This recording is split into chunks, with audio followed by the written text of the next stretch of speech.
Dalam pemerintahan Indonesia sekarang ini, banyak sekali pembangunan infrastruktur yang terjadi di Indonesia. Pembangunan infrastruktur ini dilakukan merata di seluruh bagian di Indonesia, dari Sabang sampai Merauke, agar tercapai pemerataan pembangunan.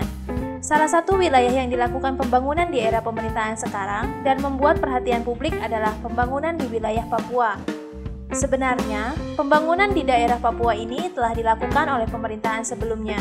Namun, di era sekarang, pembangunannya dilakukan secara masif, terlihat dari anggaran yang dikeluarkan serta durasi yang begitu cepat. Nah, kali ini spesialis konstruksi telah merangkum beberapa proyek masif yang dilaksanakan di Papua. Tapi, sebelum kita masuk ke penjelasannya, jangan lupa untuk subscribe channel ini dan nyalakan lonceng notifikasinya ya, Sobat Spesialis. Yuk, langsung aja simak video berikut. Yang pertama, Pos Lintas Batas Negara, SCO. Sejak awal pemerintahan, Bapak Presiden Jokowi menegaskan bahwa Fasilitas Batas Negara atau PLBN harus mencerminkan kebanggaan, nasionalisme, martabat, serta harga diri bangsa.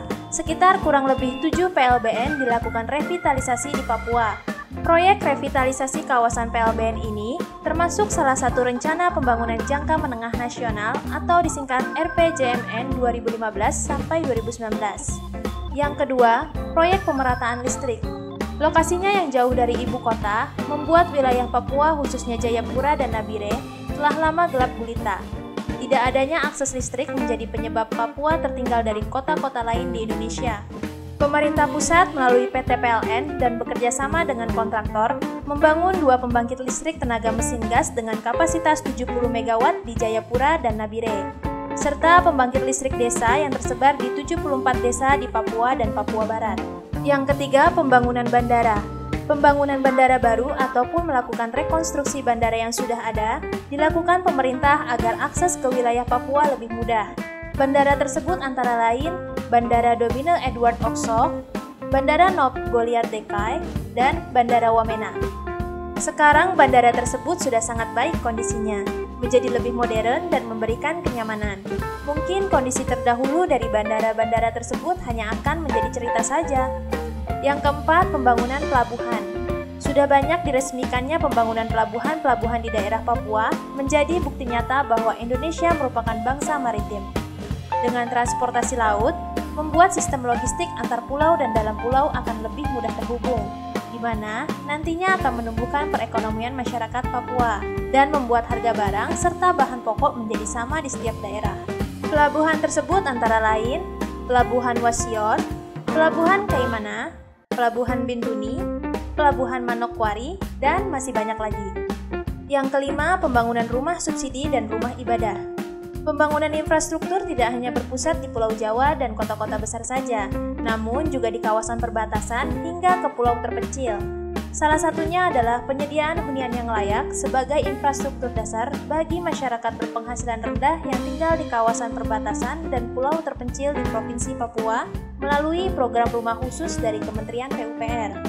Pembangunan rumah khusus ini juga diperuntukkan untuk pemuka agama atau adat, masyarakat yang terimbas konflik, tenaga kesehatan, dan tenaga pendidikan yang bertugas di daerah perbatasan.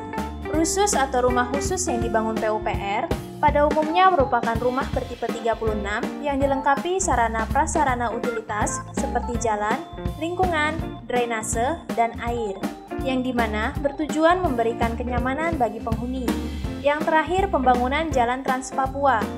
Jalan Trans Papua adalah jalan nasional yang menghubungkan antara Provinsi Papua Barat dan Provinsi Papua. Jalan ini membentang dari Kota Sorong di Provinsi Papua Barat hingga Merauke di Provinsi Papua, dengan total panjang mencapai 4.330 km. Jalan Trans Papua memiliki arti penting bagi masyarakat di sana, yaitu sebagai infrastruktur penghubung untuk kedua provinsi tersebut. Pembangunan Jalan Trans Papua ini membuat perekonomian daerah tersebut berkembang, karena sangat terbantunya mobilitas masyarakat yang dulu membutuhkan waktu hingga 1 bulan berjalan kaki dengan menembus lebatnya hutan, dan setelah jalan ini dibangun, masyarakat hanya membutuhkan waktu 1 hari 1 malam dengan berjalan kaki. Nah, gimana Sobat Spesialis? Udah tahu kan? Ternyata pembangunan infrastruktur sangat berguna bagi kehidupan masyarakat ya. Semoga pembangunan infrastruktur di Indonesia semakin merata dan membuat Indonesia lebih maju lagi ke depannya. Sekian video dari Spesialis Konstruksi kali ini. Nantikan video menarik lainnya dan jangan lupa like, komen, share, dan subscribe channel ini supaya kalian gak ketinggalan video menarik kami selanjutnya.